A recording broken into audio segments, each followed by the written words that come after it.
Hoy voy a darme el gustito de hacer algo que hace rato que quería hacer. Analizar las banderas que ustedes, los forjadores, diseñaron para sus propios lores. Voy a analizarlas posta, en serio. Aviso que no voy a ir por el típico, uy, pero qué linda que está esta, o, ay, mira qué bueno que está este detalle. Voy a usar mis propias herramientas reales de análisis visual y de significado para ver qué funciona, qué comunica con precisión y dónde se puede afilar un poco el diseño. A cada diseño lo voy a leer en dos capas que se van a influir mutuamente. La primera es sintáctica, y con esto me refiero a cómo la bandera se organiza visualmente, qué es lo que se percibe de primera instancia y cómo se reorganizan los objetos en el espacio. Hacemos preguntas sobre lo visual, la estructura, qué elementos visuales posee la bandera, cómo se disponen en el espacio, cómo se ordenan en la composición, ¿hay equilibrio o hay tensión? ¿Hacia dónde va la atención?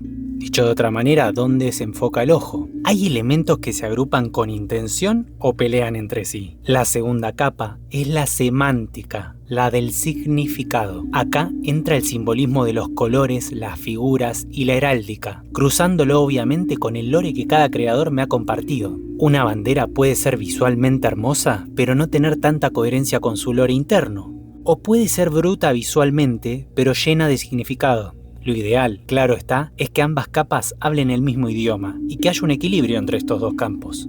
Arranquemos. Vamos en primer lugar con la bandera de los pueblos libres de Sauron. Empecemos mencionando que esta es la antigua bandera de los pueblos libres. El campo azul es una base sólida y emocionalmente fría. A primera vista el ojo descansa. Destaco las líneas serpenteantes blancas que crean una dinámica horizontal, un movimiento ondulante que es en realidad una tensión suave, cuasi musical. La cruz amarilla cumple la función de ancla compositiva, el ojo va hacia ahí, y eso está bueno, porque detiene el movimiento y de alguna manera lo ordena.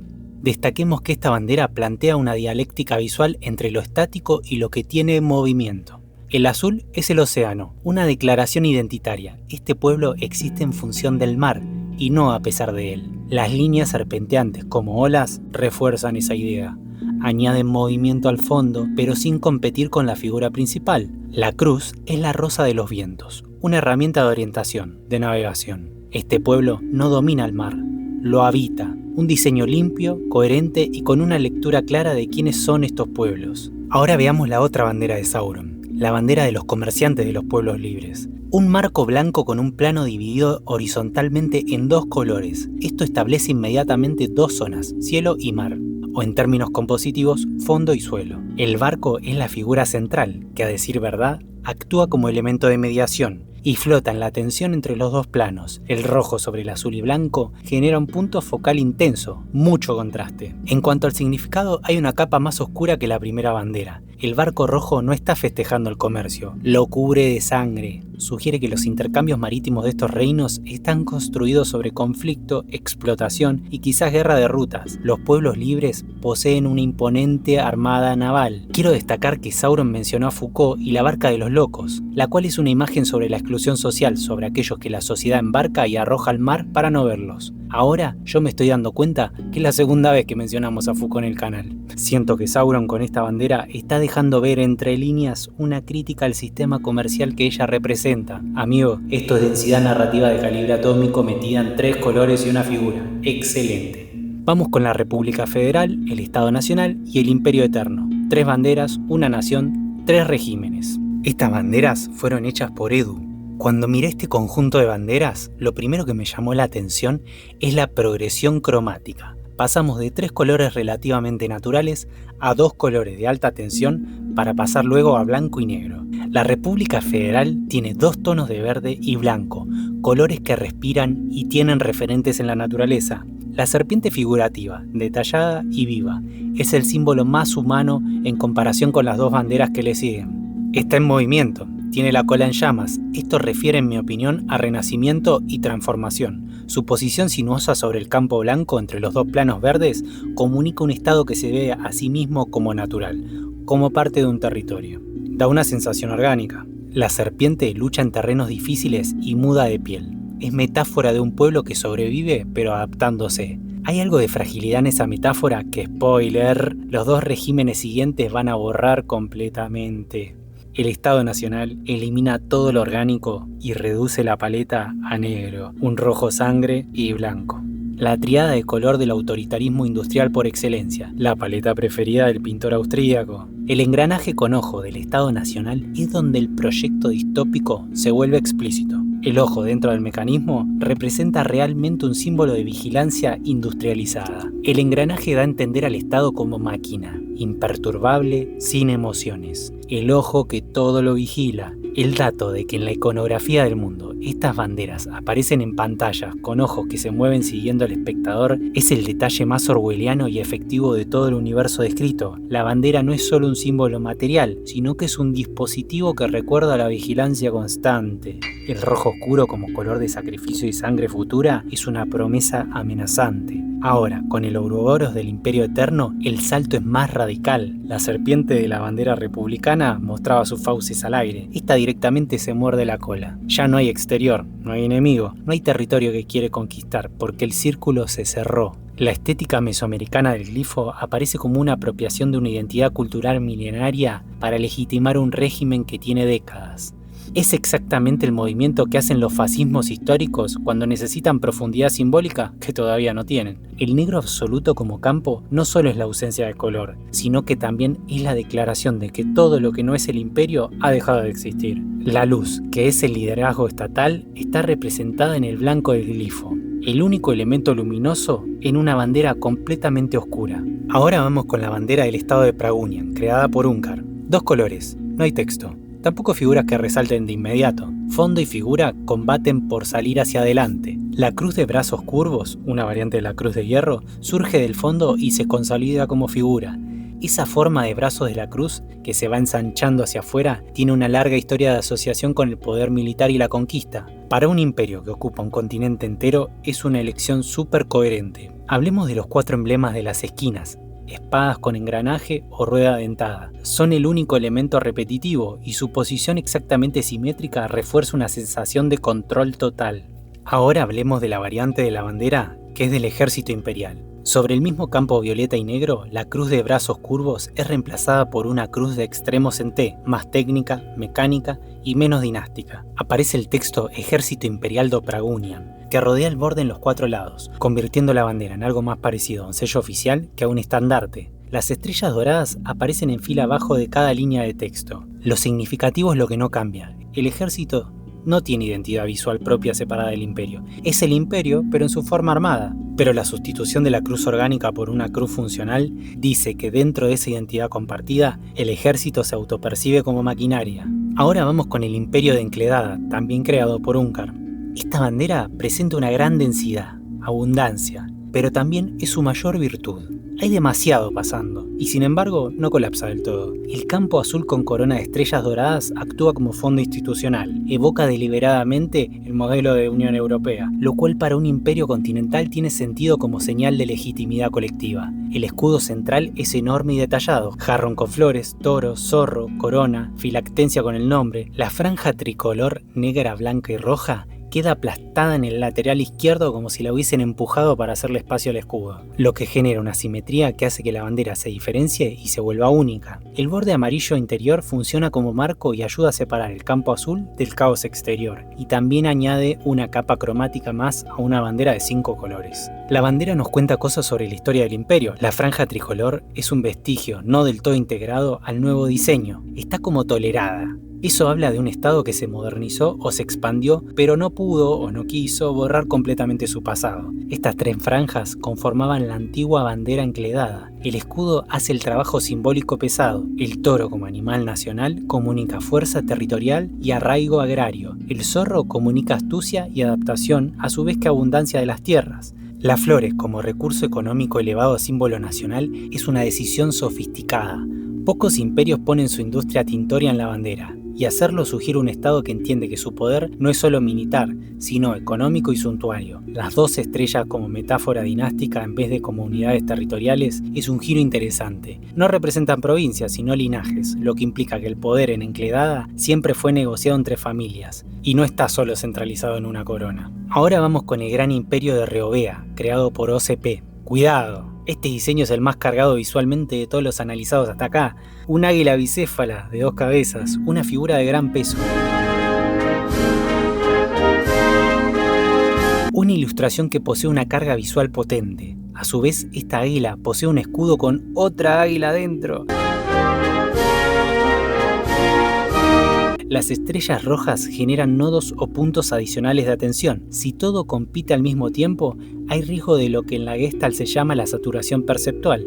El ojo no sabe por dónde entrar. La clave está en la jerarquía. El águila principal domina el lienzo. Las estrellas, aunque no están del todo subordinadas, resultan simétricas e integradas a mi gusto. Acá hay una verdadera tensión semántica. El águila bicéfala viene del imaginario del Sacro Imperio Romano Germánico, del Imperio Austrohúngaro y del ruso. Es el símbolo del poder imperial clásico, pero las estrellas rojas de 5 puntas me remontan inevitablemente a los movimientos revolucionarios socialistas.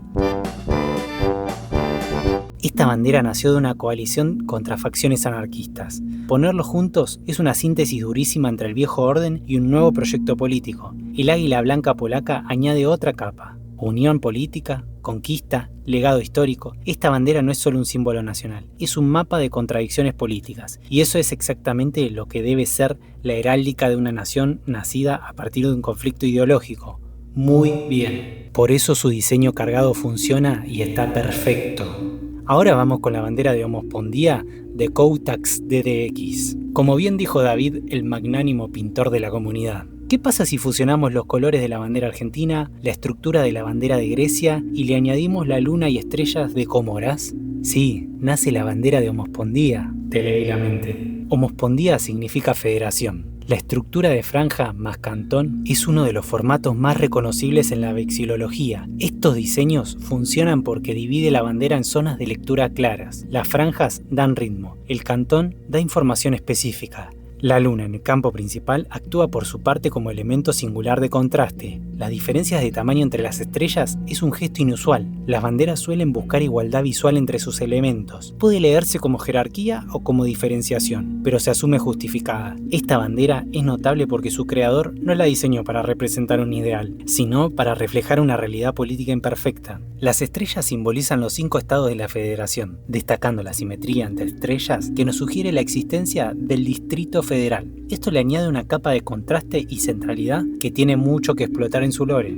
Las 11 franjas representan cada isla, y es una solución elegante. El territorio se convierte en estructura formal. Por otro lado, su modelo político, la república semipresidencialista donde los partidos se boicotean, está inscripto en la geometría misma de la bandera, como hablábamos al principio. Pocas banderas logran eso, significar en posición, figura, tamaños, ubicación y número. Vamos con las banderas de Somad Hansai, Nordoyano y Jalamaníceum. Estas fueron hechas por David el pintor. Analizar 3 banderas de un mismo universo juntas permite ver algo que no se puede ver de a una: la coherencia del sistema.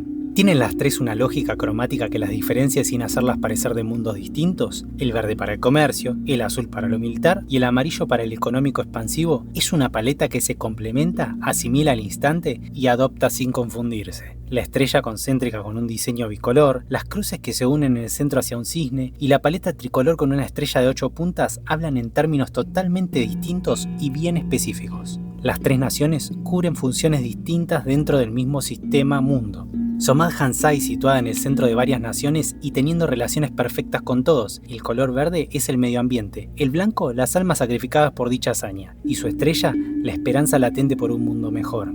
Nordoyano representa el poder militar defensivo, es una nación militar fuertemente preparada, y según David, se consolida como el enclave defensivo más poderoso de su mundo, situado en las montañas del sur. El azul simboliza la fuerza de su nación, el blanco es la fuerza que une al pueblo, y el rojo es la sangre de los guerreros caídos. El imperio Jalamaníceum y sus banderas lo reflejan de manera excepcional. El cisne simboliza la paz interna. Hay una elección que merece atención. El cisne es un animal que parece calmo en la superficie, pero puede ser ágil en el agua. Su figura y fondo lo transforman en el centro de un enorme sol. Sus rayos abarcan todo el lienzo. Se trata de un imperio de 98 islas y enorme poderío económico. Por lo que digo, esa imagen del inocente cisne, o puede ser involuntariamente honesta o muy conscientemente irónica. Y eso me encanta. Bien, David.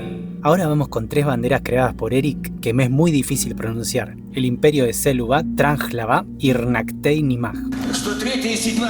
Lo primero que salta al ver estas tres banderas juntas es que comparten una gramática visual que ninguna declaró explícitamente. Todos tienen una figura radial con brazos curvos emanando desde el punto central. Se trata de tres variaciones de un mismo tema, y eso es muy acertado para un conjunto de imperios que comparten un mismo universo. La diferencia radica en cómo cada una ejecuta esa forma compartida. Selubak es la más compleja cromáticamente. Tiene tres colores sobre el campo amarillo, con los brazos en teal bordeados de rojo. El rojo actúa como contorno activo, no decorativo, y le da a la flor una atención que las otras dos no tienen. El amarillo representa la luz y la sabiduría, mientras que el escudo es la flor Ramint, la flor nacional y flor favorita de Zeus, la diosa del agua y fundadora del imperio. Tran Lava es la más legible, dorado sobre púrpura, contraste máximo, figura reconocible desde lejos. El púrpura representa el honor y el escudo es la flor solar que representa el ciclo del tiempo. Por otro lado, Nakhteni Mang es la más orgánica y la más perturbadora. Los brazos cian con garras naranjas no parecen pétalos, parecen apéndices vivos. El campo gris sin borde definido la hace flotar en lugar de anclarla, lo cual refuerza esa sensación extraterrestre. Los tentáculos representan a Nerún, el dios de la sabiduría. Todos los países de la Tierra terminan ondeando esta bandera tras el 2040. Que las tres usen la misma estructura radial de brazos y sin embargo digan cosas tan distintas es el eje de la cuestión. La forma es neutral, puede interpretarse como flor, sol, tentáculo, rueda, etcétera, etcétera, etcétera. Cada imperio la carga con su propio significado. Incluso nos sugiere que en este universo existe algo así como una tradición visual compartida, una herencia simbólica, que los tres estados heredaron o eligieron independientemente, lo cual ya es material de lore.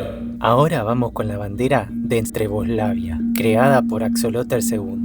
Mirá quién apareció de nuevo, el águila bicéfala. La gente que comentó sobre Albania en el video de países va a comentar en este. La bandera tiene una división horizontal limpia en dos campos de peso visual casi equivalente, el granate oscuro arriba y el amarillo naranja abajo. Un dato a tener en cuenta es que el campo de abajo es ligeramente más grande, lo que le da más estabilidad al diseño. Tremendo, amigo, muy bien. La bipartición es sólida y reconocible, pero lo que la rompe, productivamente, son las dos líneas azules verticales que cruzan ambos campos. Las líneas no respetan la división horizontal, la atraviesan, y eso las convierte en el elemento estructural más poderoso de la composición. Son la columna vertebral que une los dos tiempos de la bandera, los atan como dos cintas ajustadas. El medallón blanco circular está posicionado a la izquierda sobre la línea azul, hasta da la sensación de un sello.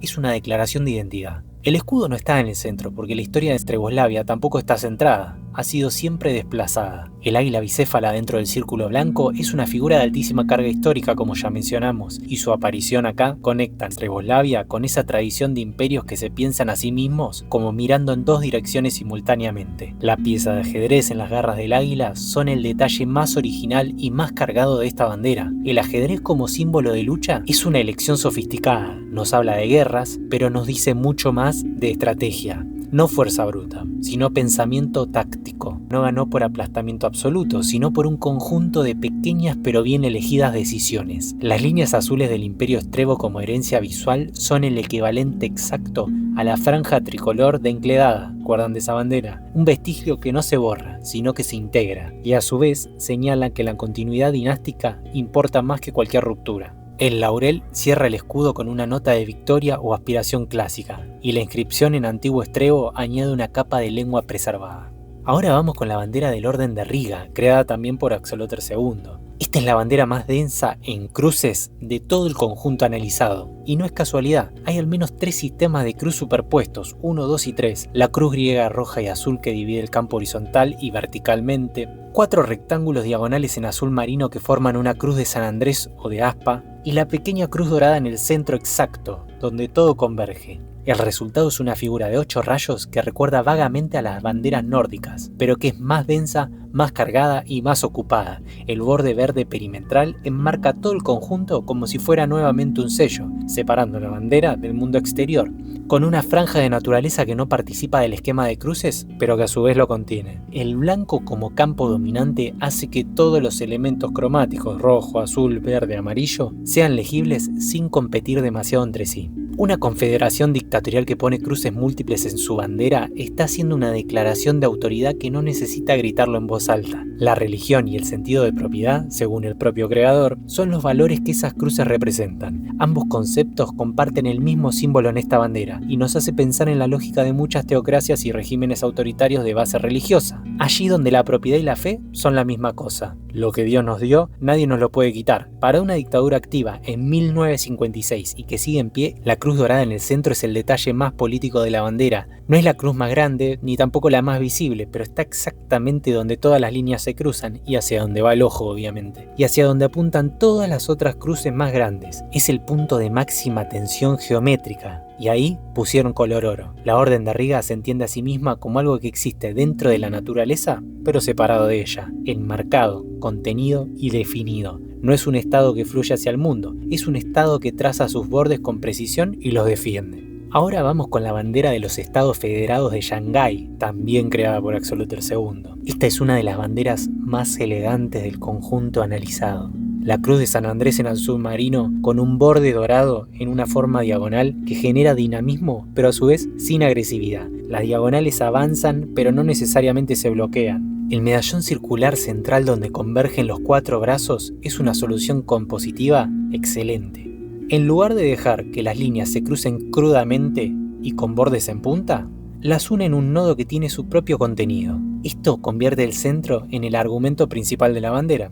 No hay accidente geométrico. La estrella de múltiples puntas en granate sobre el círculo azul marino tiene el contorno dentado y agresivo que se había salvado con el círculo. Esta estrella no es una estrella serena, sino más bien una que irradia con fuerza, y el núcleo blanco de 4 puntas dentro de ella añade una segunda estrella más quieta dentro de una primera, como si hubiese 2 naturalezas conviviendo en el mismo símbolo. Según su autor, esta bandera nos dice que esa realeza viene de otro lado, de la antigua China que cayó. Esta no es la bandera de un estado que se fundó con orgullo propio, sino la de uno que se construyó sobre ruinas, y tuvo la inteligencia de reconocerlo en su propio símbolo. La cruz de San Andrés como estructura base es llamativa para un estado de origen chino, ya que es una forma asociada a tradiciones escocesa, rusa y esto quizás nos sugiere que Shanghái al federarse adoptó un vocabulario visual occidental o híbrido, coherente con una ciudad que históricamente fue puerto de contacto entre Oriente y Occidente. Pero por favor, esta bandera. Ahora vamos con la bandera del Helenis, creada por Kra. Dios mío, esta bandera. Esta es la única bandera del conjunto que no representa un estado. Y adivinen qué. Me encanta. No hay cruces, no hay águilas, no hay coronas, no hay rastro de conquista. La composición es radicalmente distinta. 3 campos curvos que se unen en lugar de dividirse por líneas rectas. Es una bandera que representa un idioma. El símbolo en el cantón superior izquierdo es pequeño en proporción al campo total, lo cual genera una bandera con muchísimo espacio abierto. Otra rareza en este conjunto, donde casi todas las demás están llenas de elementos. Ese espacio vacío acá no se siente como ausencia, sino como respiración, amplitud y campo. La bandera sugiere ser un cuadrante de una figura mucho más compleja simétrica. La figura existe, pero no necesita mostrarse completa para ser leída. El ojo la completa sola. Eso es exactamente lo que un Auxlang aspira a hacer con la comunicación. Dar lo mínimo necesario para que el interlocutor llegue al significado sin tanta fricción o ruido. Lo más sofisticado de esta bandera es que su forma demuestra lo que el idioma promete. El Helenis busca fluidez, y la bandera no tiene ni una sola línea recta dominante. El Helenis busca eliminar la frustración comunicativa, y la bandera no tiene tensión visual. Los 2 colores conviven sin pelearse. La curva los une en lugar de separarlos. La elección de no centrar el símbolo, sino anclarlo a una esquina, es también una declaración ideológica sutil. En Helenis, el centro no es el idioma mismo, sino el espacio y la posibilidad que este idioma abre. Cabe destacar que Kra, avenida o a.k.a. autopista Kraivan, eligió tomar un fragmento de la flor de lis para conformar su símbolo. ¡Excelente! Si este contenido te gusta y te gusta mi propuesta, forma de narrar, o te hago compañía de cierta manera y querés apoyar mi proyecto, unite a miembros, que es la mejor opción. Aparte, juntos alimentamos a Forgin, que sigue buscando tacos. Ahora vamos con la bandera de Solvexium Exarium, creada por Tridi. La bandera nacional es compositivamente ordenada, simétrica y minimalista. Campo azul, rombo concéntrico central, 6 estrellas en disposición simétrica. El rombo como figura central es una elección infrecuente, para nada común. Las 3 capas concéntricas del rombo crean profundidad sin una necesidad de perspectiva. El ojo entra como si estuviera viajando hacia el centro. Las estrellas blancas simétricas flanquean el rombo sin tocarlo, respetando su espacio, lo que refuerza la jerarquía visual. Ahora, el estandarte imperial toma esa misma base y la expande en 3 direcciones. Añade estrellas azules grandes a los lados de 5 puntas. También añade llaves moradas en los bordes y diamantes en las esquinas. El resultado es una bandera que ya no respira. Está totalmente llena. Donde la nacional tenía espacio, el estandarte tiene más elementos. Podemos tomar el ejemplo de Solvexium Exarion y ver cómo la relación entre ambas banderas cuenta la estructura del poder del imperio. La bandera nacional que existe para los ciudadanos es limpia, legible y simbólicamente accesible. Ahora, el estandarte que existe para el emperador es denso, acumulativo, cargado de símbolos de posición. Las llaves moradas son el símbolo más revelador del estandarte. No son llaves de una ciudad ni de una fortaleza, son las llaves del conocimiento, del destino y del poder. El emperador no comparte esas llaves, las posee. Los diamantes en las esquinas son el único elemento que se sale un poco de la bandera. Me gustaría verlos en forma de silueta o de sombra, para que estén en armonía con los demás elementos. Habiendo dicho eso, te felicito, Tridi. Ahora vamos con la bandera del reinado expansionista semidemocrático de Nazul, creada por Zaklami. Esta es la bandera más despojada de elementos de todo el conjunto analizado hasta ahora. 2 colores, 2 franjas horizontales, 0 símbolos, 0 texto. Minimalismo puro, como toda buena bandera moderna. La división no es perfectamente mitad y mitad. El naranja ocupa aproximadamente 2/3 del campo y el azul el tercio inferior, lo que crea un horizonte bajo, como una puesta de sol vista desde una llanura abierta. El naranja tiene una posición dominante y el azul sostiene. A su vez crea una sensación de peso, lo de arriba pesa hacia abajo. La austeridad de esta bandera es su argumento más poderoso. Un pueblo que escapó con el 60% de sus habitantes, que caminó kilómetros sin conocer el territorio, que se detuvo por una pluma, no tiene tiempo ni recursos para diseñar escudos complejos. Esta bandera tiene la forma de lo que es, una memoria de ese atardecer. El naranja no es un color frecuente como campo principal en la heráldica, es el color del fuego bajo, de la hora entre el día y la noche, del momento exacto en que una pluma dorada caería visible contra el cielo. El azul celeste debajo es el suelo nuevo, el horizonte abierto, las nuevas tierras que no conocían, pero hacia las que siguieron caminando igual. La dignidad de Nazul está en esa ausencia. No hace propaganda de su propio sufrimiento, solo pone el color del atardecer donde se detuvieron y el cielo abierto que encontraron. Ahora vamos con la bandera Xenton.